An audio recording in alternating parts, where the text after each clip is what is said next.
a voice that echoed across generations. Welcome to Somnus Sagas. Tonight, we tell a story about a man who turned campus politics into national influence. Sit back, relax, let's dive in. In the heartland of America, where the winds of change often whisper through cornfields and suburban streets, a young man rose to challenge the currents of his time. Charles James Kirk, known to the world as Charlie Kirk, was born on October 14, 1993, in the quiet town of Prospect Heights, Illinois, a suburb of Chicago, where life moved at the steady pace of family barbecues, school sports, and community gatherings. From his earliest days, Charlie was imbued with the values of hard work, faith, and unapologetic patriotism. His mother, a mental health counselor, taught him empathy amid turmoil, while his father, an architect, instilled a blueprint for building something lasting. Little did they know that their son would construct an empire of ideas, one that would mobilize hundreds of thousands and reshape the landscape of conservative activism in America. Charlie's story is one of audacious beginnings, relentless drive, and a tragic finale that sent shockwaves through the nation.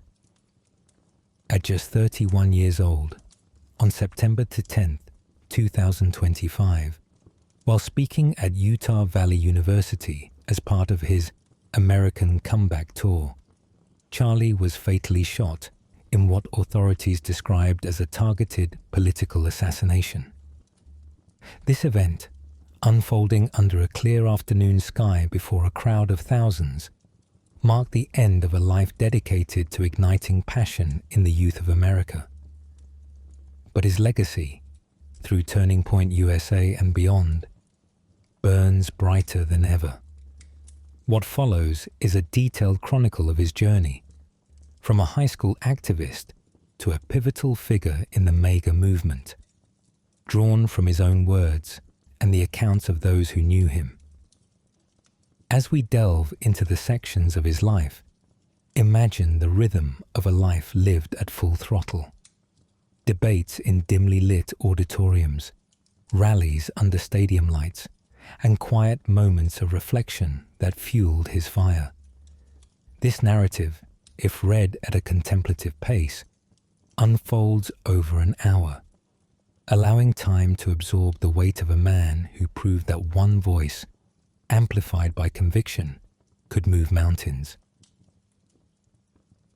Charlie Kirk's early years were the epitome of Midwestern normalcy, yet they sowed the seeds of extraordinary ambition. Born into a middle-class family in Arlington Heights, often described as a cookie-cutter suburb with its manicured lawns and annual 4th of July parades, Charlie was the product of a household where dinner-table discussions revolved around current events, ethics, and the American dream. His parents, Connie and Robert Kirk, emphasized education and community service. Connie, a licensed clinical social worker specializing in mental health, exposed young Charlie to the human struggles that underpin societal debates, while Robert's career in architecture taught him the value of structure and foresight. We raised him to question everything, but always with respect for truth, his mother later recalled in a heartfelt conversation. At Wheeling High School, Charlie was an average student academically, but excelled in extracurriculars that revealed his budding leadership. He played varsity soccer, captained the debate team, and volunteered for local Republican campaigns. One summer, he organized a neighborhood cleanup, rallying kids to pick up litter along the Des Plaines River, earning a commendation from the town council. It was during his junior year, in 2010, that the spark ignited. The U.S. Senate race pitting Republican Mark Kirk against Democrat Alexei Giannoulias captivated the 16-year-old. Charlie volunteered for Kirk's campaign, knocking on doors in Prospect Heights and Palatine, armed with pamphlets on fiscal conservatism and limited government. I saw how one conversation could change a mind, he would say years later. His efforts earned him a personal shout-out from the candidate, who noted Charlie's infectious energy. But it was a seemingly mundane issue at school that first showcased Charlie's activist actuary streak. In 2009, Wheeling High raised cafeteria prices by 25 cents, a minor hike, but to Charlie, it symbolized bureaucratic overreach. He organized a petition drive, rallying 300 signatures and presenting it to the school board with a speech that left even skeptical teachers nodding. Though the prices stayed, the experience taught him the power of grassroots mobilization. That was my first taste of fighting City Hall, Charlie reflected. Influenced by Ronald Reagan's speeches, which he devoured on VHS tapes borrowed from the library, Charlie began viewing politics not as a distant game, but as a personal calling. By graduation in 2011, he had volunteered for over a dozen local events, from Tea Party rallies to voter registration drives, often staying up late to strategize with friends over pizza and soda. These formative years, filled with door-to-door canvassing under the summer sun and late-night debates, laid the foundation for a career that would bypass traditional paths. Enrolling at William Rainey Harper College in 2011, Charlie intended to study finance, but the classroom felt confining. The Arab Spring uprisings and Occupy Wall Street protests dominated headlines, fueling his desire to act rather than observe. He joined a campus conservative club, where he clashed with professors over economic policy, once turning a lecture into a spirited debate that lasted an extra hour. A pivotal meeting came in May 2012, when, at 18, he spoke at Benedictine University's Youth Government Day. His talk on free markets and limited government impressed Bill Montgomery, a 71-year-old Tea Party activist and retired entrepreneur. Montgomery pulled Charlie aside. "Why waste time in college? The real world needs you now." This mentorship would change everything, sparking a vision that would soon take root. With Montgomery's encouragement, Charlie dropped out of Harper College after one semester and co-founded Turning Point USA, TPUSA, in December 2012. The organization was born from frustration. Barack Obama's re-election that November had left young conservatives feeling sidelined on liberal-dominated campuses. "We needed a counter to MoveOn.org for the right," Charlie explained to a small group of supporters in a Phoenix coffee shop. Starting with $10,000 from Montgomery and a small office in Phoenix, Arizona, chosen for its growing conservative base, TPUSA aimed to empower students through chapters that hosted speakers, debates, and voter drives promoting fiscal responsibility, free speech, and Second Amendment rights. The early days were lean. Charlie crisscrossed the Midwest in a beat-up sedan, pitching TPUSA to skeptical student groups, often sleeping in his car to save money.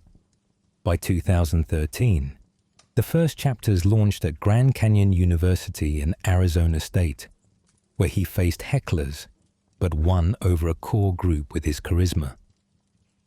Funding trickled in from donors like Foster Friess, a mutual fund magnate who saw Charlie's potential. "He's got the fire Reagan had," Friess said during a donor dinner. TPUSA's motto, "Big Government Sucks," resonated with Gen Z, and events like Professor Watchlist, launched 2016, which exposed allegedly biased educators, went viral, drawing 100,000 visitors in weeks. Charlie personally vetted each entry, spending late nights poring over syllabi and student complaints. Charlie's personal brand exploded alongside TPUSA. At 21, he spoke at the 2016 Republican National Convention, one of the youngest ever, declaring, "The future belongs to the bold," his voice trembling with excitement as the crowd roared. His alignment with Donald Trump during the primaries was risky. Many conservatives viewed Trump as an outsider, but Charlie saw synergy. Trump speaks to the forgotten youth, he argued on a local radio show, his words catching the ear of Trump campaign aides. TPUSA mobilized 250 chapters, 650 high school groups, and registered 50,000 voters, flipping key battlegrounds like Wisconsin with phone banks that ran into the early morning hours. Challenges arose. Protests at UC Berkeley in 2017 turned violent, with TPUSA banners torn down. But Charlie responded by organizing a counter-rally that drew national attention. Montgomery's death from COVID-19 in 2020 was a blow, but Charlie honored him by expanding aggressively, hiring young staffers to mirror his own journey. These years transformed Charlie from a suburban kid into a movement leader, with TPUSA's budget swelling to $65 million annually. By 2017, Charlie Kirk was a conservative powerhouse. TPUSA's annual Student Action Summit in Phoenix drew 2,000 attendees, featuring luminaries like Ben Shapiro and Candace Owens, with Charlie moderating debates that stretched into the night. His Prove Me Wrong tables, where he debated passers-by, became viral spectacles, with one video of him out-talking a Berkeley professor garnering 5 million views. His Twitter following hit 2 million, and Instagram reels of campus confrontations racked up views, with Charlie often filming himself in hotel rooms after events, editing late into the night. "We're not here to whisper. We're here to roar," he quipped at a 2018 rally in Texas, his voice carrying over a sea of red hats. Media beckoned. In 2018, Charlie published Campus Battlefield, a manifesto for young activists, selling 50,000 copies after he personally hawked it at book signings across the Midwest. He co-authored the MAGA Doctrine in 2020, outlining Trump's America First vision, which topped Amazon charts after a launch party hosted in a Phoenix warehouse filled with supporters. That year, The Charlie Kirk Show launched on Salem Radio, a 3-hour daily broadcast blending commentary and interviews, with Charlie recording from a makeshift studio in his Arizona home.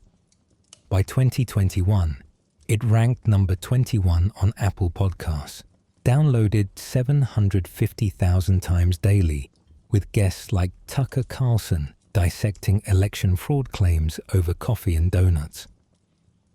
Trump's endorsement cemented his status. At a 2018 White House forum, Trump called TPUSA the future of the party, clapping Charlie on the back during a photo op. Charlie's post-2020 election activism, leading Stop the Steal rallies in Phoenix, drew scrutiny, with one rally featuring a makeshift stage built from TPUSA banners and folding chairs. He married Erica Franceva, a former Miss Arizona and podcaster, in 2020. Their union produced 2 children, with Erica often joining events, co-hosting Turning Point faith initiatives and soothing Charlie during late-night strategy sessions. Controversies mounted. TPUSA faced lawsuits over alleged financial improprieties, and Charlie's comments on COVID lockdowns and racial justice sparked backlash, including a tense town hall in Ohio where he stood firm amid boos. Yet, his unfiltered style, calling MLK's legacy overrated in 2019, galvanized supporters. By 2020, TPUSA's reach spanned 3,500 campuses, with 250,000 members, and Charlie's influence extended to influencing local school board elections in swing states. The 2020s saw TPUSA evolve into a multifaceted empire.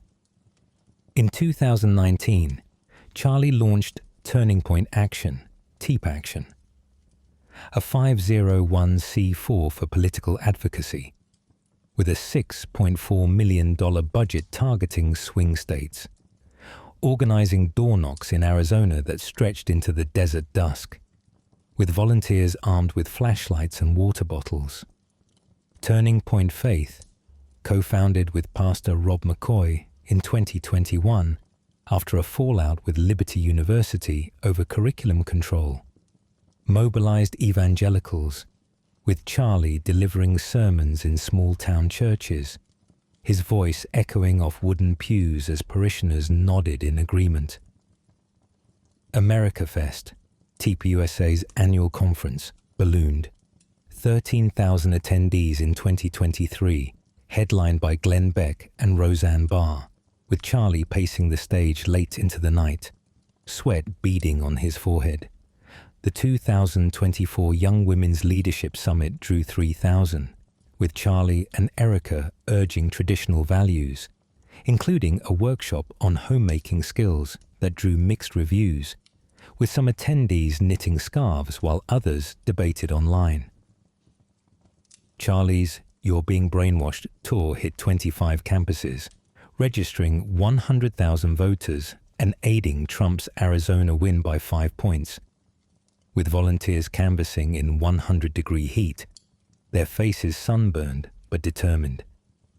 As a Trump confidant, Charlie vetted cabinet picks in 2025, from Kash Patel at the FBI to Jeanine Pirro as interim U.S. attorney, hosting late-night calls with aides in his Phoenix office, surrounded by stacks of briefing papers and a half-eaten sandwich. Inaugural events, like the January 19th ball with Trump Jr. and Kid Rock, showcased his insider role, with Charlie dancing awkwardly but enthusiastically, his tie loosened as the band played on. Turning Point Academy, launched in 2024, countered woke education with charter schools in Arizona, where Charlie visited classrooms, handing out TPUS A-branded pencils to eager students and reading them stories about American heroes. Charlie's media dominance peaked. The Charlie Kirk Show reached 120 million downloads in 2025, with Turning Point live streaming to Gen Z, featuring debates filmed in a makeshift studio with a backdrop of American flags and a whiteboard scribbled with talking points. He authored Right-Wing Revolution in 2023, critiquing cultural Marxism, writing late nights with coffee and classical music, the sound of crickets filtering through an open window. Despite scandals, like a 2022 FEC fine for TP Action over undisclosed donations, his influence grew, with TPUSA's endowment hitting $100 million, funded by donors at lavish galas, where Charlie mingled with suits and cowboy hats, cracking jokes about bureaucracy. He also started a podcast with his wife, Kirk and Erica Unfiltered, blending family stories with politics, recorded in their cozy living room, where their kids occasionally interrupted with toy cars and giggles.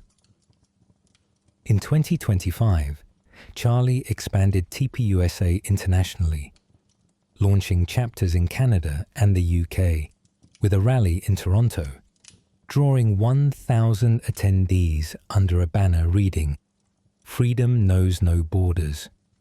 He also initiated a mentorship program, pairing young activists with conservative leaders, hosting retreats in Colorado where they hiked and debated under pine trees. His influence reached Hollywood, advising on a conservative film project about the Founding Fathers, which began filming in Utah just weeks before his death. On September 10th, 2025, Charlie's American Comeback Tour kicked off at Utah Valley University, UVU, in Orem, Utah.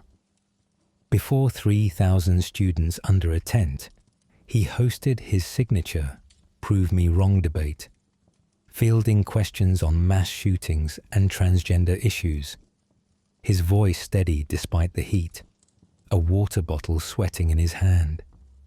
20 minutes in, a single gunshot from a nearby building struck his neck.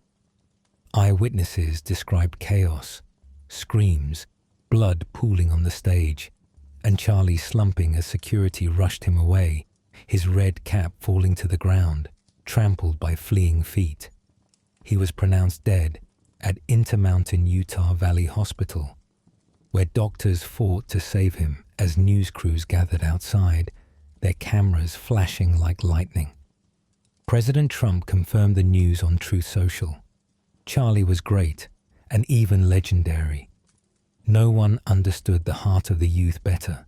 Flags flew at half-staff nationwide until September 14th, with impromptu memorials sprouting on campuses, including a candlelit vigil at a Harper College, where his old classmates sang hymns. VP J.D. Vance called it a political assassination, crediting Charlie for Trump's 2024 win, his voice breaking during a press conference as he wiped tears with a handkerchief. The manhunt intensified.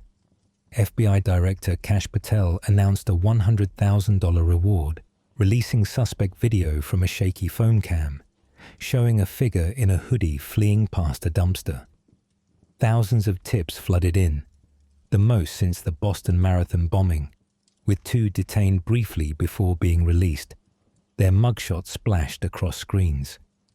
The shooter remained at large by September 12th as drones buzzed over Orem, and citizens left flowers at UVU's gates, some with notes reading, "Rest in power." Global leaders condemned it. Netanyahu called Charlie a defender of freedom in a solemn address from Jerusalem. Italy's Meloni decried a deep wound for democracy at a Rome rally, her voice trembling. Conservatives blamed radical left rhetoric, with rallies erupting in Phoenix and Dallas, where supporters waved TPUSA flags, while Democrats urged gun reform, sparking heated debates on cable news that stretched into the early morning. UVU closed until September 15th. Vigils lit campuses from Texas A&M to the Utah Capitol, with students holding candles and singing Sweet Caroline, a song Charlie loved, their voices harmonizing under the stars. A makeshift shrine grew outside the tent, piled with TPUSA shirts, flowers, and a signed copy of the MAGA doctrine. Charlie Kirk's death at 31 cemented his martyrdom in conservative law. TPUSA, now led by interim CEO Tyler Bowyer, vowed continuity, with events paused but the mission unbroken, as staffers gathered in Phoenix to plan a tribute tour, their desks cluttered with condolence letters. Erica and their children became symbols of resilience, with Erica posting Psalm 46, verse 1, "God is our refuge," alongside a photo of Charlie reading to their kids, a worn copy of The Cat in the Hat in his hands. Memorials included a scholarship fund at Wheeling High, raising $500,000 in a week, funded by small donations from across the country, and a mural in Phoenix depicting Charlie speaking, painted by local artists overnight, its colors vivid against a brick wall. His impact, mobilizing Gen Z for Trump, vetting officials like Patel, and fostering 850-plus chapters across the US, Canada, and the UK. Books like The MAGA Doctrine endure, with reprints selling out as fans lined up at bookstores. His podcast lives on, with guest hosts honoring his memory, their voices cracking with emotion. TPUSA launched Charlie's Challenge, a voter drive aiming for 1 million registrations by 2026, with volunteers canvassing in snow and rain, their breath visible in the cold. A documentary, The Kirk Effect, began production in October 2025, featuring interviews with his family and footage of his rallies, set to premiere at AmericaFest 2026. As Trump said at a Mar-a-Lago vigil, "Charlie's spirit will guide us," his words echoed by a crowd holding candles. In a polarized America, his story warns of violence's cost while inspiring action, with young conservatives wearing "prove me wrong" shirts at rallies, their chants rising into the night. The flame he lit flickers on, a testament to one man's unyielding pursuit of truth, echoing in the laughter of his children, the debates of a new generation, and the quiet moments when his old blog posts are rediscovered online. The morning sun cast long shadows across the narrow streets of Strasbourg as the city awakened to what seemed like any other summer day. The year was 1518, and the Holy Roman Empire under Maximilian I stretched from the Netherlands to northern Italy. Strasbourg, with its magnificent Gothic cathedral reaching toward the heavens, was home to roughly 20,000 souls living within its protective walls. The air was thick with the scent of fresh bread from the baker's quarter, the sound of hammers from the metal workers' guild, and the gentle clip-clop of horses' hooves on worn cobblestones. Citizens dressed in their simple tunics and long robes went about their morning routines, preparing for another day of medieval commerce and craft. It was in this ordinary setting that something extraordinary began to unfold. On Rue des Écrivains, a narrow street near the city centre, lived a woman known to us only as Frau Trophäa. Historical records tell us little about her personal life, whether she was married, her age, or her occupation. What we do know is that on this particular July morning, Frau Trophäa stepped out of her half-timbered house and began to dance. But this was not the joyful dancing of a festival or celebration. This was something different, something compulsive and uncontrollable. Her body moved with jerky, erratic motions, her feet shuffling and stomping against the stones. Her arms flailed wildly, and her head bobbed and weaved as if pulled by invisible strings. Neighbors gathered, initially amused by what they assumed was some sort of performance, or perhaps the effects of too much wine. Medieval life was hard, and entertainment was rare. So a dancing woman in the street drew curious onlookers. Children pointed and laughed. Adults whispered among themselves, wondering if Frau Trophäa had perhaps lost her mind or fallen under some spell.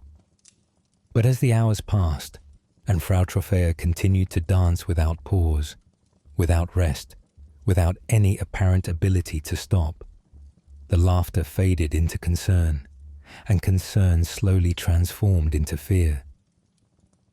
The medieval mind was quick to seek supernatural explanations for unexplained phenomena.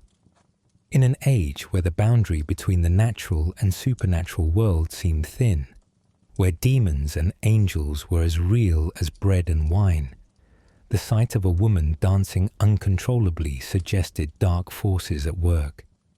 As the sun reached its zenith, and still Frau Trophäa danced, sweat pouring down her face, her breathing labored, but her movements never ceasing. The gathered crowd began to murmur prayers and cross themselves. Some called for the priest. Others suggested fetching the city physicians, but none knew what to do about this strange affliction that had seized one of their neighbors. Let your breathing match the rhythm of our tale, slow and steady. As we continue deeper into this medieval mystery, By evening of that first day, Frau Trophäa was still dancing. Her feet, now bloodied from the rough cobblestones, continued their relentless motion. Her clothes were soaked with perspiration, her face contorted with exhaustion, yet her body refused to stop its bizarre choreography. Word of the dancing woman spread through Strasbourg like ripples in a pond. In the taverns and marketplaces, in the workshops and churches, people spoke in hushed tones about Frau Trophäa's strange affliction. Some claimed it was divine punishment. Others whispered of witchcraft or demonic possession. The city's physicians, learned men who had studied the ancient texts of Galen and Hippocrates, were summoned to examine the woman.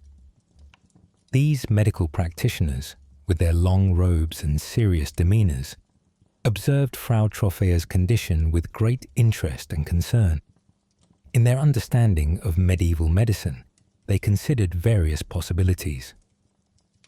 Perhaps it was an imbalance of the four humours: blood, phlegm, yellow bile, and black bile, that governed human health according to ancient Greek medical theory. Too much hot blood, they theorized, might cause such manic behavior. Or perhaps it was an excess of yellow bile, known to produce agitation and restlessness. Some physicians suggested that Frau Trophäa's condition might be related to ergotism, a condition caused by eating rye bread contaminated with ergot fungus. This poisoning could indeed cause convulsions and hallucinations. Others wondered if she had consumed some form of herbal intoxicant, either by accident or through malicious intent. But as learned as these physicians were, none of their theories could explain what happened next. On the second day, as Frau Trophäa continued her endless dance in the public square, where authorities had moved her for observation, something remarkable and terrifying occurred. A man in the gathered crowd suddenly began to twitch. His right foot started tapping, then his left foot joined in, and within moments he too was dancing the same uncontrollable dance that had seized Frau Trophäa. The crowd gasped and stepped back, but it was too late. The strange malady was spreading. By the third day, 2 more people had joined the dancers. By the fourth day, 6 more. These were not friends or family members of Frau Trophäa. They were strangers, people from different parts of the city, different social classes, different ages. Men and women, young and old, rich and poor. The dancing seemed to affect them all without discrimination. The affected individuals showed remarkably similar symptoms. They danced with wild, uncoordinated movements, their faces showing signs of extreme distress and exhaustion, yet they appeared unable to stop. They did not respond to pleas from family members or commands from authorities. It was as if they existed in a world apart, controlled by some force beyond their will. Medieval chroniclers of the time, writing in Latin and Middle High German, documented these events with a mixture of scientific curiosity and supernatural dread. One contemporary account describes the dancers as appearing as if possessed by demons, their bodies moving without rest, their minds seemingly absent from their corporeal forms. The dancing was not graceful or rhythmic like the courtly dances performed at noble gatherings. Instead, it was chaotic and exhausting, a frenzied movement that seemed designed to wear down the human body. The dancers would leap and twirl, stamp their feet, and throw their arms about wildly. Some would dance until they collapsed from exhaustion, only to rise and begin dancing again once they had caught their breath. As word of the spreading affliction reached the ears of city officials, emergency meetings were called. The burghers of Strasbourg, practical men concerned with maintaining order and commerce in their prosperous city, found themselves facing a crisis unlike any they had ever encountered. Let your mind drift with the medieval winds. as we continue to unravel this centuries-old mystery.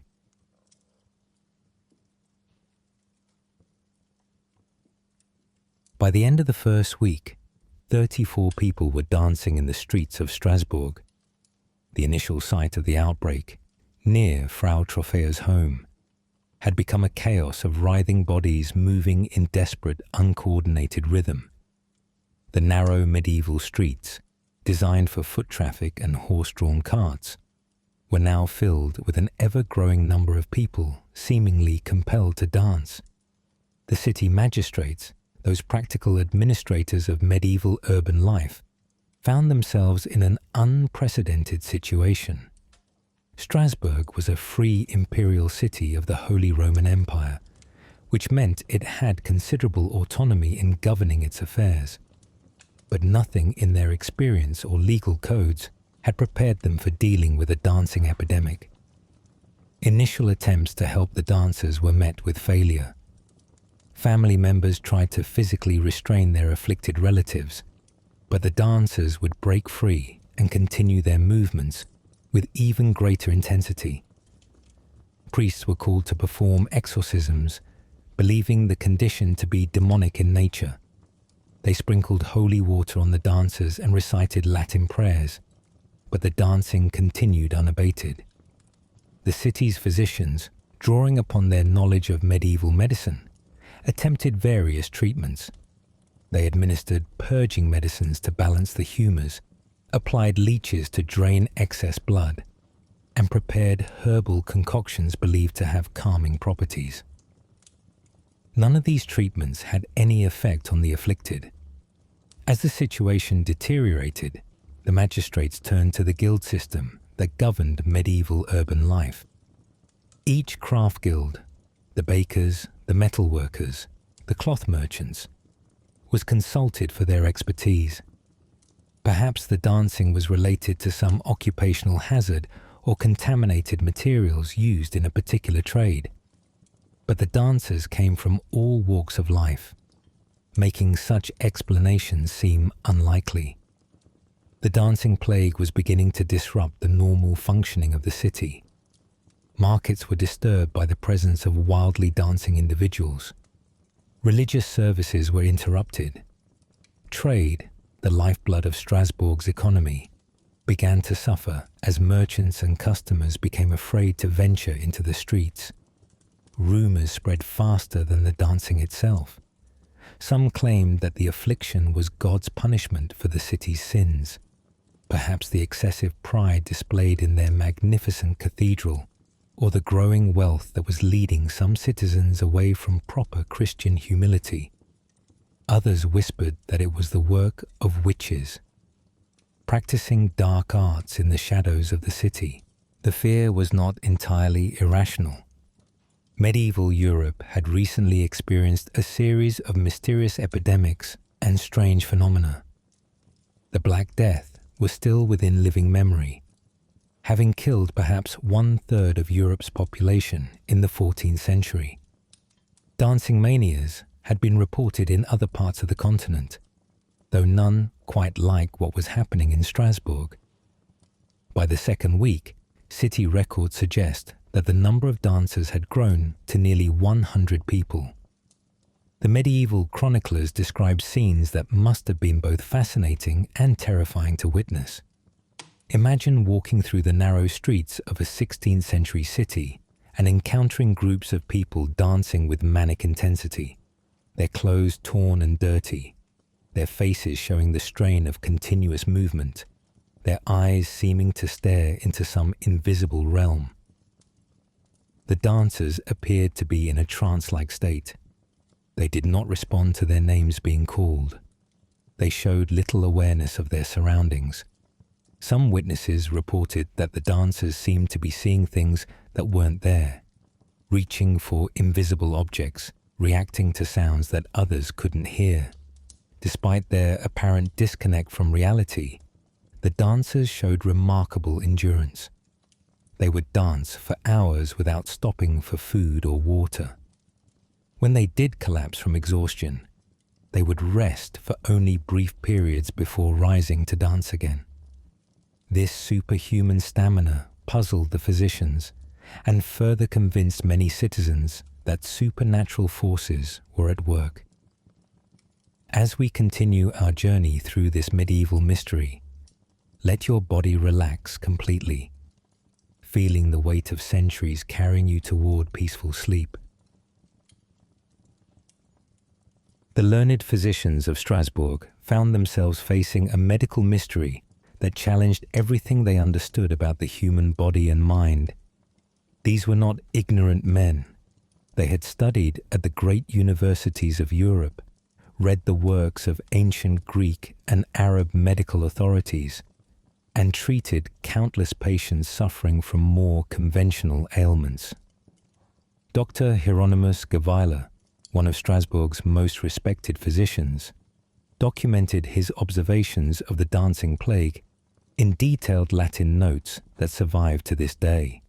His writings provide us with a window into the medieval medical mind, grappling with an inexplicable phenomenon. According to Dr. Geweiler's records, the dancers exhibited several consistent symptoms. Their pulse rates were elevated, their breathing was labored, and their skin was often flushed and covered in perspiration. Yet despite these signs of extreme physical exertion, they seemed unable to feel pain or fatigue in the normal sense. When physicians attempted to examine injuries on the dancers' feet, cuts and bruises from dancing on rough cobblestones, the patients showed no reaction to being touched. The medieval understanding of the human mind was quite different from our modern concept of psychology. Physicians believed that mental states were directly linked to physical imbalances in the body. The brain was thought to be cooled by phlegm and heated by blood, and an excess of either could cause behavioral changes. Some doctors theorized that the dancers were suffering from choreomania, a term derived from the Greek words for dance and madness. This condition had been described in ancient medical texts, though the accounts were vague and often mixed medical observation with supernatural explanation. Dr. Paracelsus, the famous Swiss physician and alchemist, who was working in the region during this period, later wrote about the Strasbourg dancing plague. He suggested that the condition might be related to what he called diseases of the imagination, ailments that began in the mind but manifested in the body. This was a remarkably modern insight for the 16th century. Medieval physicians also considered the possibility that the dancing was caused by sympathetic magic, the idea that one person's affliction could transfer to others through mysterious connections between human souls. This concept, while seeming superstitious to modern minds, was actually an attempt to explain what we would now recognize as psychological contagion. The physicians noted that the dancing plague seemed to affect certain types of people more than others. Many of the afflicted were women, leading some doctors to theorize that female physiology made them more susceptible to such conditions.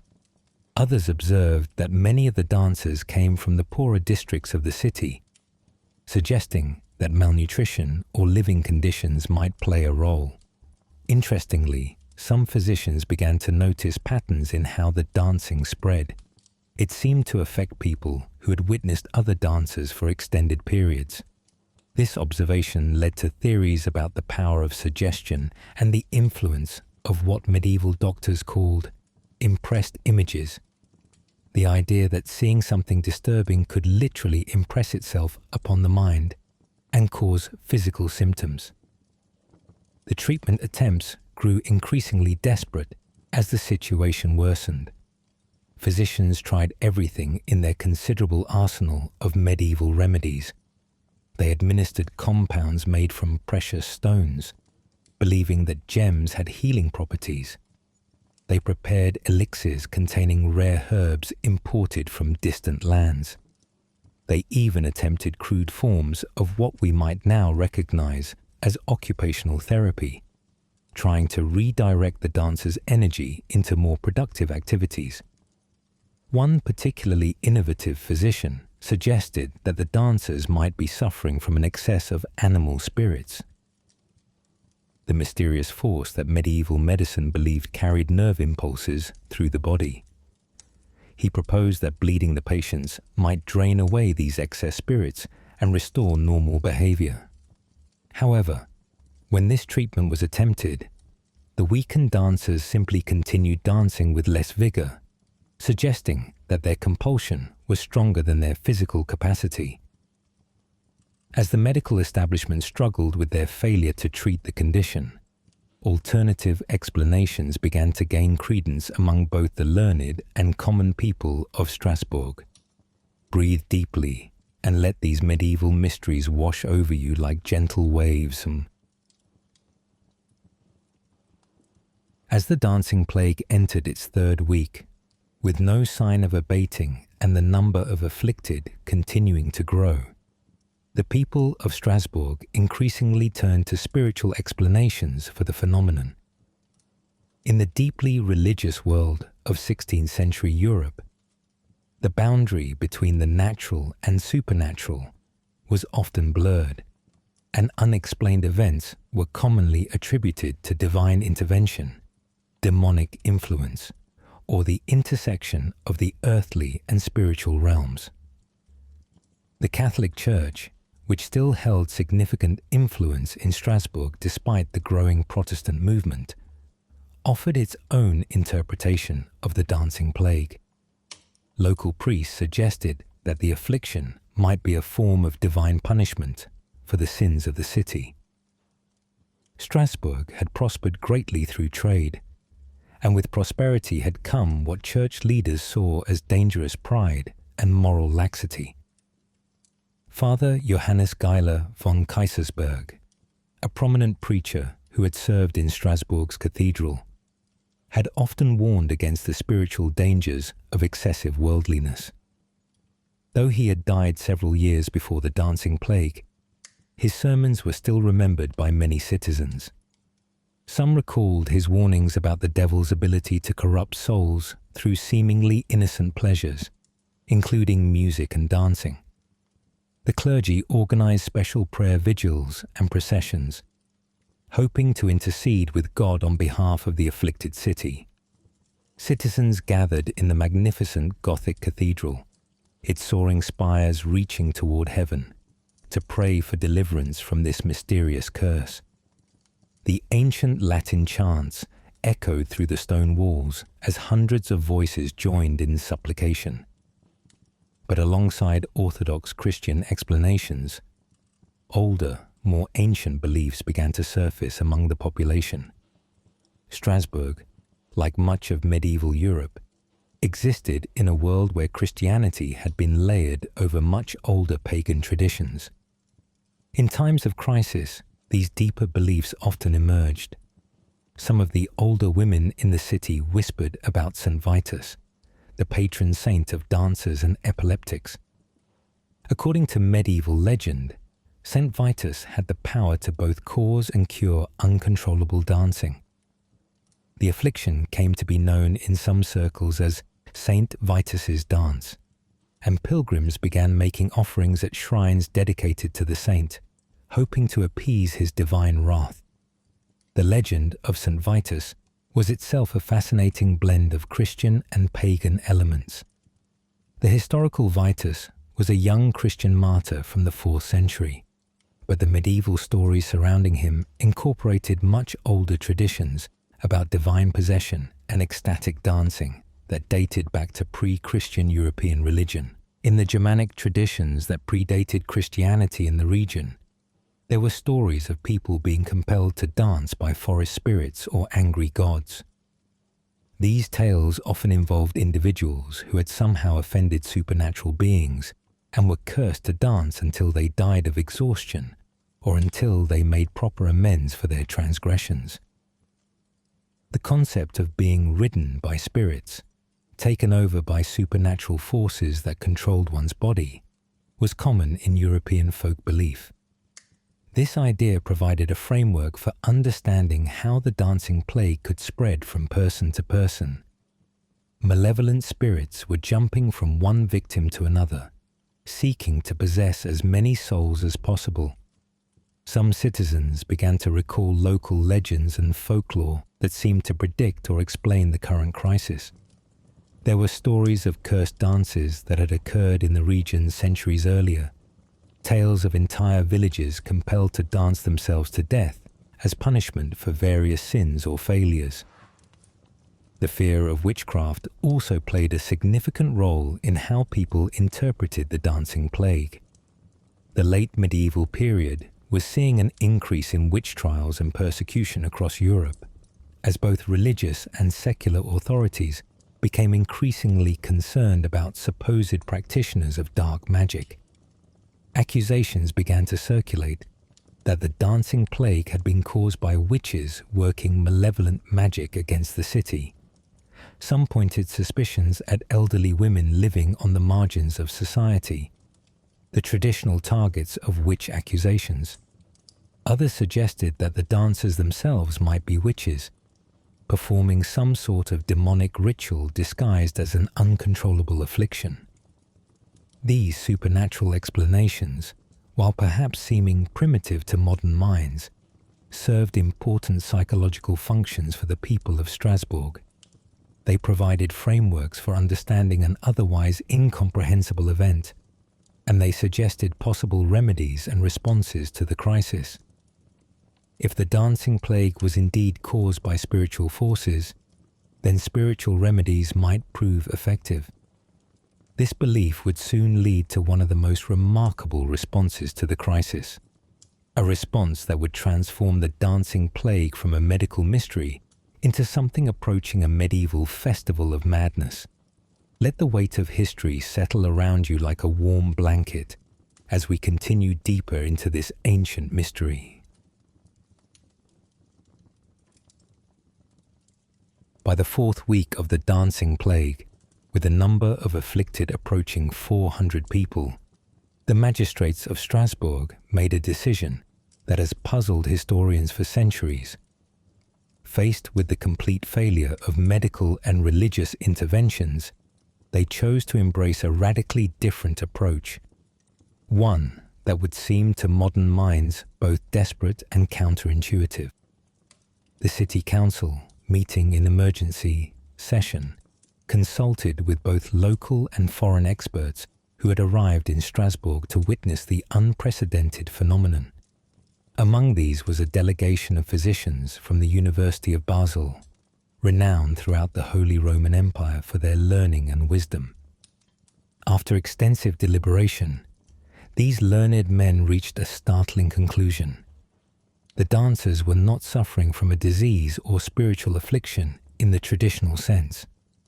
Instead, they theorized, the afflicted were suffering from hot blood, an excess of sanguine humor that was causing their bodies to overheat and seek relief through movement.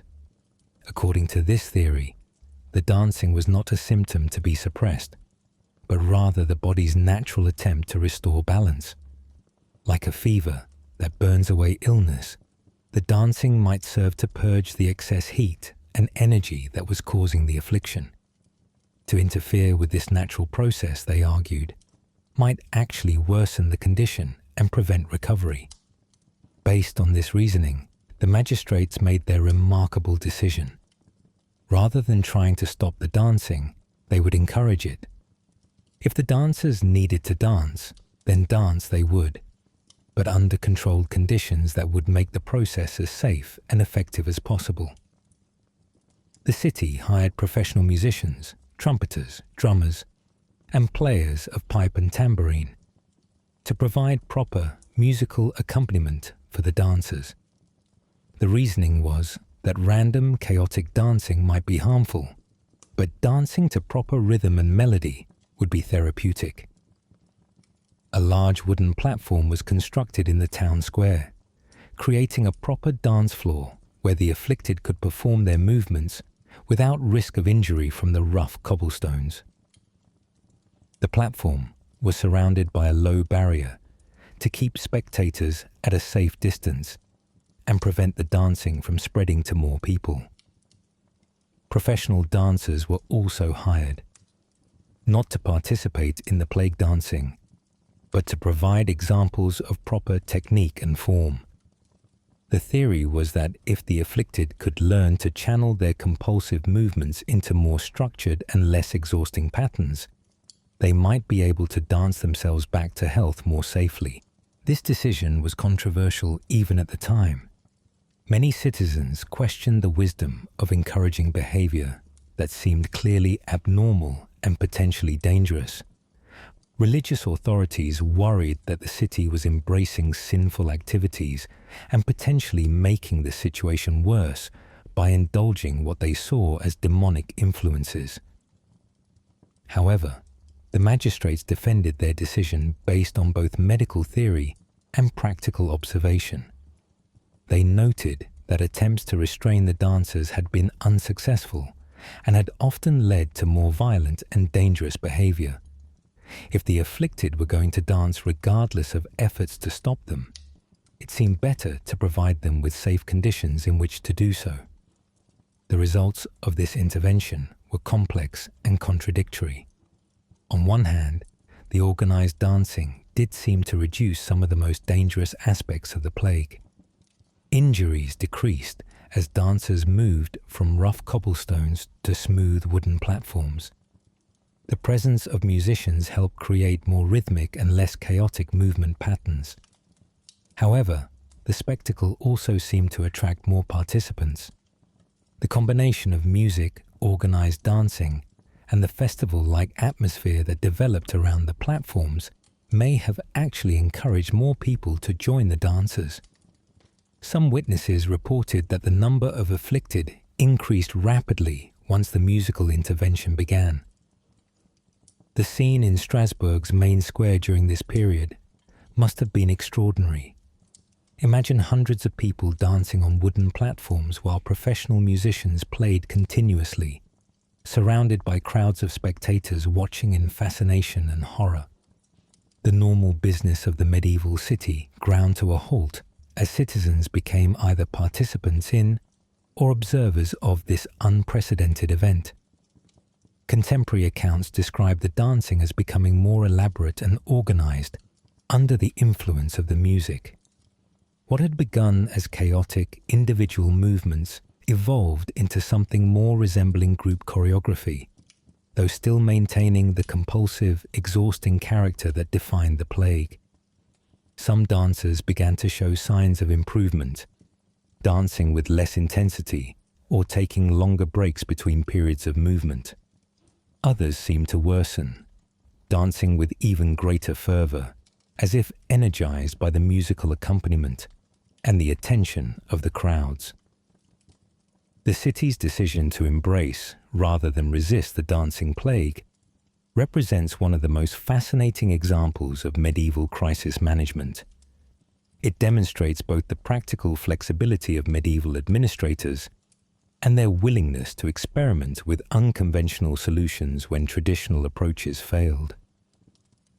As we near the end of our journey through this medieval mystery, let your breathing slow and your mind drift toward peaceful rest.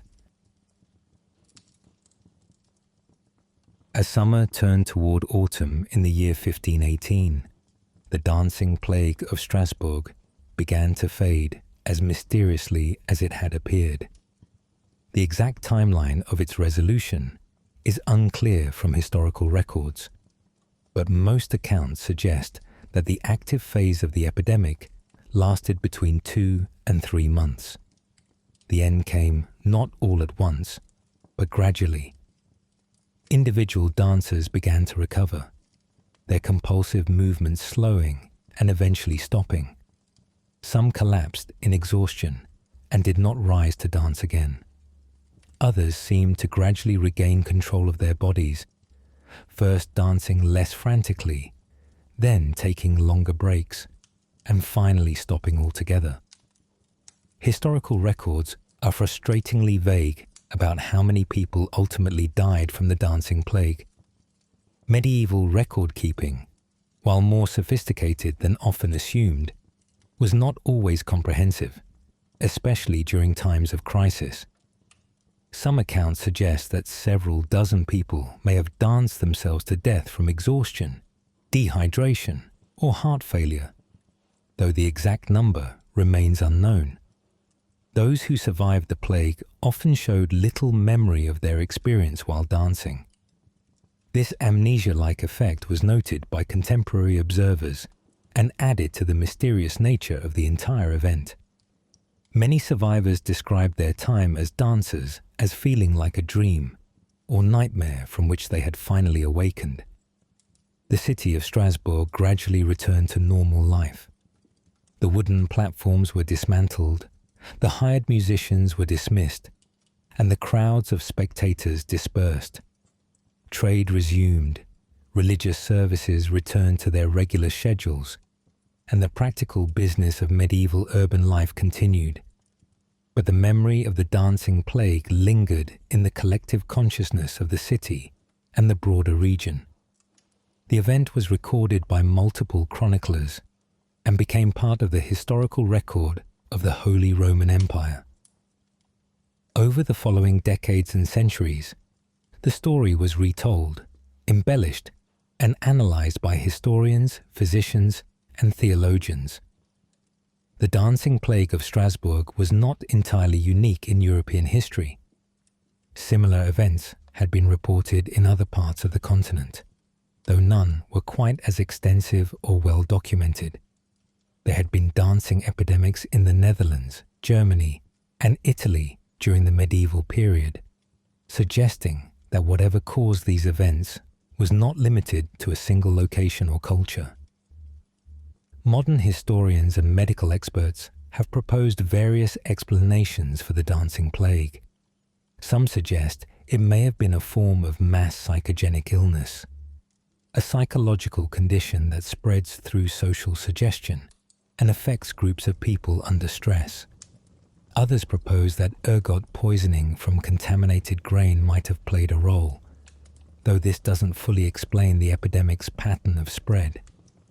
The social and economic conditions of early 16th century Strasbourg may also have contributed to the plague's occurrence and severity.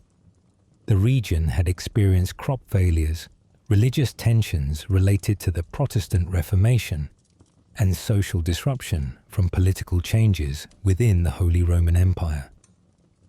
These stresses might have created conditions that made the population particularly susceptible to mass psychological phenomena. What makes the dancing plague of Strasbourg particularly fascinating is how it reveals the medieval worldview and the various ways people of that era tried to understand and respond to unexplained events.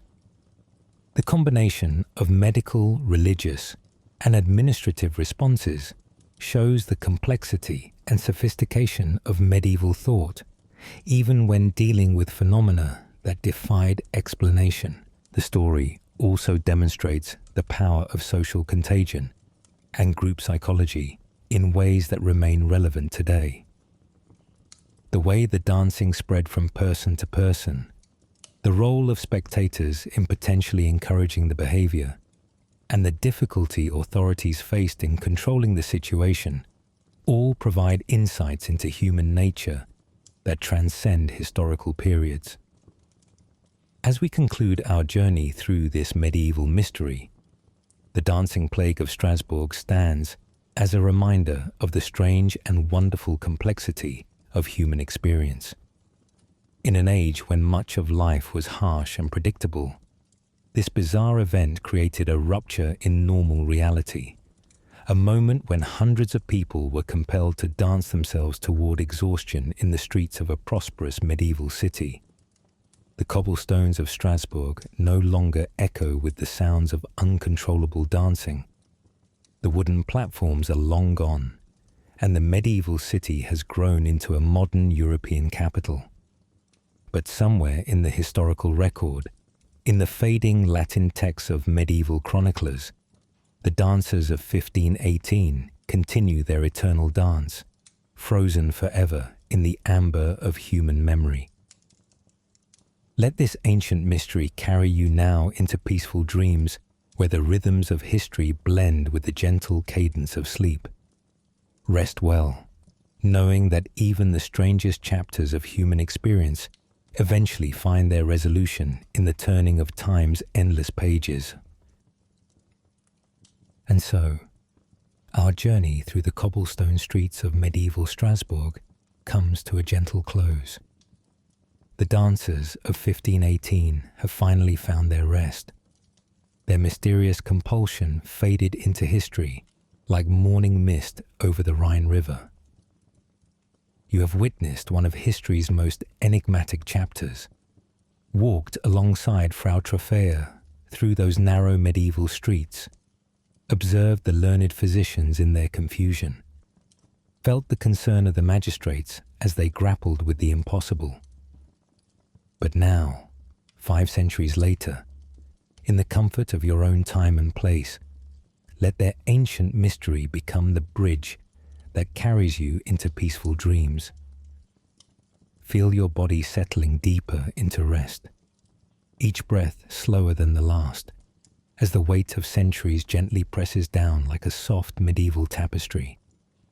The cathedral bells of Strasbourg no longer ring for those long-ago dancers, but they ring now for you, calling you toward the quiet realm of sleep. Let the rhythm of history, the gentle pulse of time itself, carry you away from the waking world, into dreams where mysteries resolve themselves, where questions find their answers, where restless souls finally find their peace. This has been Somnus Sagas, where history becomes your companion into sleep. Rest well, dream deeply, and may the strange and wonderful tapestry of human experience wrap around you like the softest of blankets, until we meet again, in the borderland between history and dreams. Sweet dreams.